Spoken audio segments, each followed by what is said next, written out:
지금부터는 지진 피해 소식 전해드리겠습니다. 강진이 덮친 튀르키예와 시리아의 사망자가 2만 명을 넘었습니다. 2011년 동일본 대지진 때보다도 많은 사망자 수입니다. 경제적 피해도 엄청나서 손실액이 튀르키예 국내 총생산의 최대 10%에 달할 수 있다는 전망까지 나오고 있습니다. 윤성철 기자입니다. 튀르키예와 시리아를 강타한 강진으로 인한 사망자는 2만 명을 훌쩍 넘어섰습니다. 2011년 동일본 대지진 사망자 수인 18,500명보다도 많은 수치인데 앞으로의 전망은 더 비관적입니다. 튀르키예를 대표하는 지진과학자 오부군 아흐메트는 무너진 건물 아래에 갇힌 시민이 20만 명에 달한다고 추산했습니다. 미국 지질조사국이 지진 사망자가 10만 명을 넘을 확률을 14%에서 24%로 또다시 올린 것도 이런 이유 때문입니다.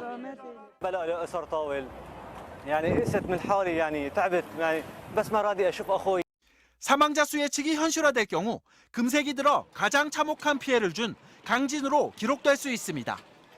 도로가 끊겨 구호물품을 전혀 전달하지 못했던 시리아 반군 장악 지역에서도 마침내 구호물품 배급이 시작됐습니다. 하지만 보급량은 줄인 배를 채우기엔 턱없이 부족합니다. 유엔은 굶주림과 질병으로 인한 2차 재난까지 우려되는 상황이라며 국제사회의 적극적인 원조를 호소했습니다.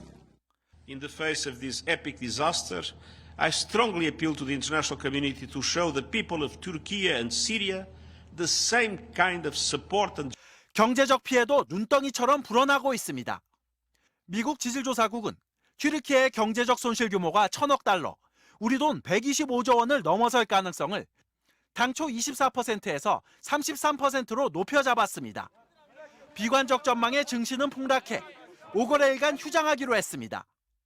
지진 이전에도 최고 85%에 달하는 살인적인 물가 인상률에 시달려온 튀르키예. 나날이 커지고 있는 지진 피해가 휘청이던 튀르키예를 더욱 궁지로 몰아넣을 수 있다는 우려가 커지고 있습니다. MBC 뉴스 윤성철입니다. 튀르키예 지진 현장을 취재하고 있는 MBC 취재팀이 최초 진앙지인 가지안테프에 도착했습니다. 일반적으로 진앙 지역은 가장 진동이 큰 만큼 피해도 크게 발생하는데 취재진이 현장을 돌아봤더니 진앙지 안에서도 지역마다 피해 정도의 차이가 많이 났다고 합니다. 현지에 나가 있는 차주혁 기자 연결해 보겠습니다. 자, 차 기자, 뒤에 건물이 무너져 있군요. 지금 있는 곳이 최초 진앙지인가요? 네, 이곳은 최초 진앙지인 가지안테프, 그중에서도 조금 외곽에 위치한 이슬라히예 지역입니다. 지금 이 지역은 무너진 건물 더미마다 매몰된 실종자들을 수색하는 작업이 밤낮 없이 이어지고 있는데요. 막상 현장을 돌아보니 같은 진앙이라 해도 지역마다 피해 정도가 크게 달랐습니다. 먼저 진앙인 가지안테프의 도심 지역 상황을 전해드리겠습니다. 최초 진앙지라 피해가 가장 심각할 줄 알았는데 도심 지역 상황은 예상과 달랐습니다. 도로에는 가로등이 켜져 있고 평상시처럼 환하게 불을 밝힌 사원도 보였습니다. 전기가 끊겨 암흑천지로 변한 다른 지역과는 확연하게 달랐습니다.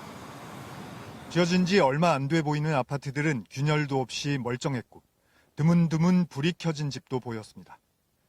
도심에서 큰 피해가 발생한 건 일부 아파트 밀집 지역이었습니다. 이 아파트는 5개 동 가운데 3개 동이 폭삭 주저앉았습니다.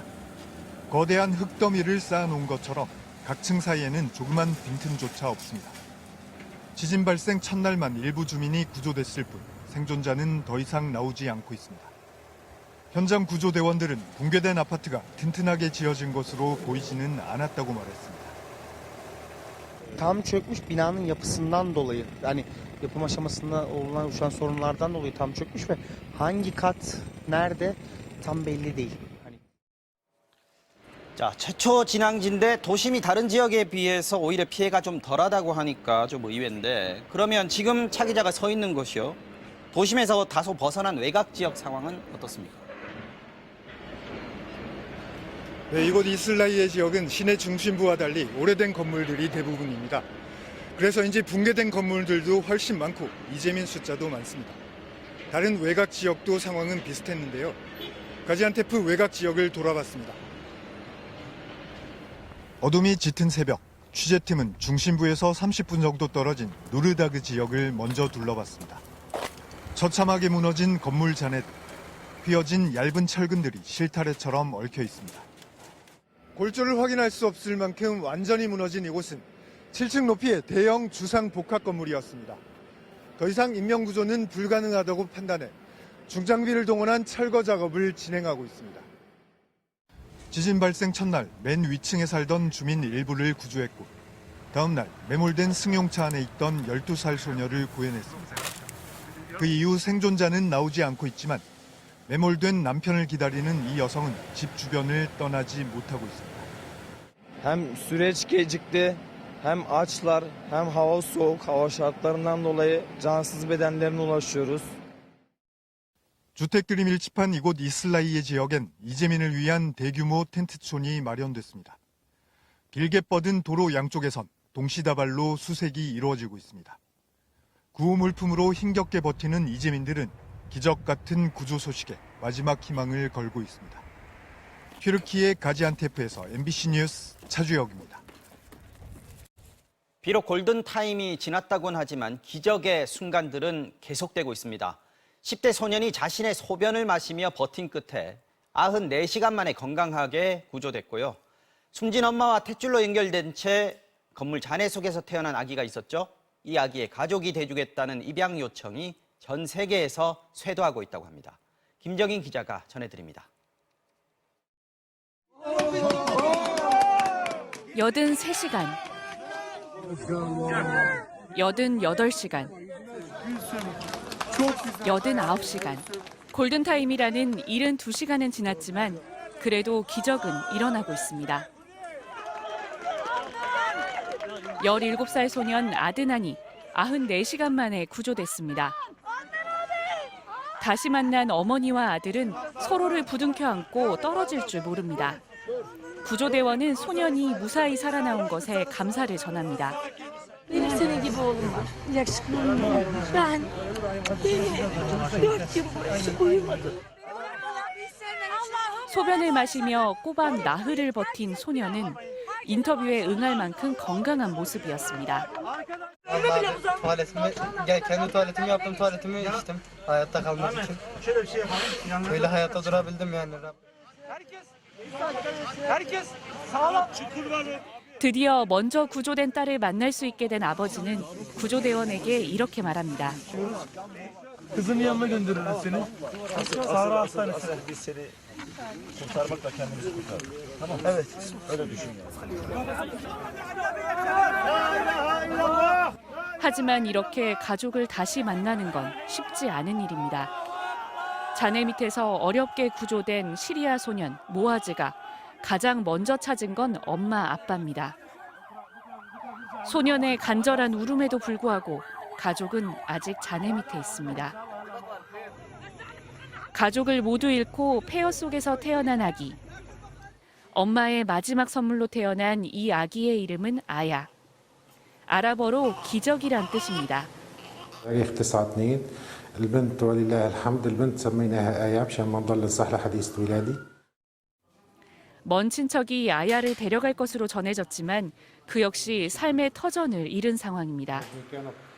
기적처럼 태어난 아기에게 가족이 되어주고 싶다는 수천 건의 입양 문의가 전 세계에서 이어지고 있습니다.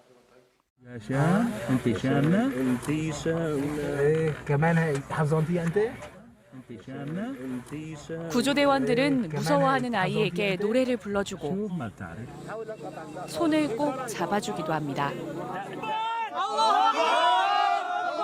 긴 어둠 끝에 빛을 마주한 생존자들은 환한 웃음을 되돌려주고 있습니다. 기적은 아직 끝나지 않았다는 것을 우리는 목도하고 있습니다.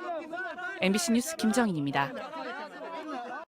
수색 작업이 진행될수록 수습되는 희생자의 시신도 급증하고 있습니다. 병원은 이미 포화 상태여서 시신을 더 이상 감당할 수 없는 상황인데요. 튀르키예 당국은 신원 확인이 안 되더라도 일단 시신을 빨리 매장하기로 했습니다. 신정현 기자입니다. 튀르키예에서 숨진 시리아인들이 검은 가방에 담겨 고국으로 돌아옵니다. 타국에서 실종된 동생들 걱정에 시리아에 살고 있는 형은 사흘째 애타는 마음으로 국경 검문소를 서성입니다. بدنا خبر ما في وانقطعت الاتصالات بيننا وبينهم ما في شيء يدل انه طيبين ولا ميت. 끊임없이 실려오는 시신 가방 속에서 삼촌은 5살 조카를 겨우 찾아내 이름을 적습니다. 잔해더미에 파묻힌 조카는 3일 만에 아빠와 함께 숨진 채 발견됐습니다.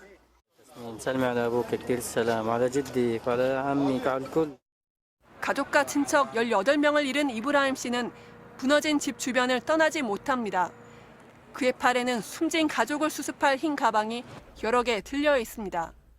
وهذا الكيس انا حامله مشان هلا يطالعوا اخوي وابن اخوي الصغير ونسوانهم الاثنين لحتى نضمهم عم نضمهم بهالاكياس هاي. 밀려드는 시신으로 병원 영안실과 냉동 트럭은 이미 포화 상태. 병원 마당과 주차장에도 가방에 담긴 시신이 잔뜩 쌓여 있습니다. 가족을 찾지 못한 사람들은 가방을 하나하나 열어가며 얼굴을 확인합니다. Cesetlerle vefat edenlerin aileleriyle ilgileniyoruz. Kimliği belirsiz çok fazla insan var. Daha fazla şu an açıklama yaptı 24 saat içerisinde buradaki 튀르키예 당국은 신원 확인이 안 된 시신도 일단 DNA와 지문을 채취하고 사진을 찍은 뒤 닷새 안에 매장한다는 방침을 세웠습니다. 신속한 매장이 이슬람 전통이긴 하지만 신원 확인도 안 된 시신의 매장을 결정한 건 더 이상 밀려드는 시신을 감당할 수 없기 때문입니다. 집단 매장 절차는 이미 시작됐습니다. 폐허가 된 도시 한쪽에서 굴착기가 기다란 구덩이를 파고 있습니다. 희생자들을 한 번에 묶고는 간소한 나무 표식만 꽂아뒀습니다. Küçük kıyametin ta kendisi bir taraftan gömülmeye devam ediliyor. Bir taraftan insanların hiçbir acısız hale kalmadı emin olun buna. 지금까지 확인된 사망자보다 훨씬 많은 사람들이 아직도 잔해 속에 갇혀 있는 절망적인 상황. 지진이 불러온 비극은 여전히 진행형입니다. Öleydim çocuklarım geleydi anne kalk deseydi. Benim çocuklarımın ben ölüsünü görmüyorum. MBC 뉴스 신정연입니다. 우리 대한민국의 긴급구호대도 추위와 열악한 환경 속에서 필사적인 구조 활동을 벌이고 있습니다. 현장 투입 첫날 5명의 생존자를 구조한 뒤에도 밤늦게까지 무너진 건물의 잔해 속에서 수색 작업을 벌였는데요. MBC 취재팀이 동행 취재했습니다. 튀르키예 하타이에서 조명아 특파원이 전해드립니다.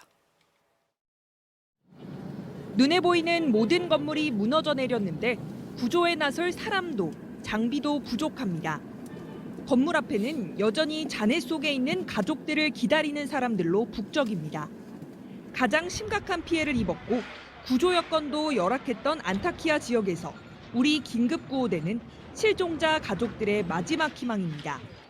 MBC 취재팀도 취재 허가를 얻고 긴급구호대의 안전지도에 따라 구조 수색 활동을 동행 취재했습니다. 어머니의 목소리가 들렸다는 주민의 요청에 따라 구호대는 무너진 건물로 진입해 구조 작업을 벌이고 있습니다. 콘크리트 잔해를 하나씩 치우고 바닥이 된 천장을 드릴로 뚫어 확인합니다. 어머니 이름을 외쳐보지만 안타깝게 목소리는 더 이상 들리지 않습니다. Allah razı olsun onlardan. Onlara çok çok sonsuz teşekkür ediyoruz. Çabaları bile yeter. Bunu buradaki Türk vatandaşlarımız yapmadı. Koreliler kadar bize yardım eden kimse olmadı.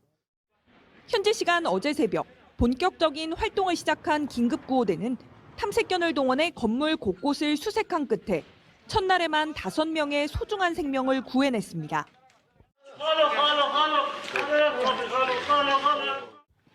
구조 현장 인근 고등학교에 베이스 캠프를 차린 긴급구호대는 오는 17일까지 구조 활동을 벌일 예정입니다.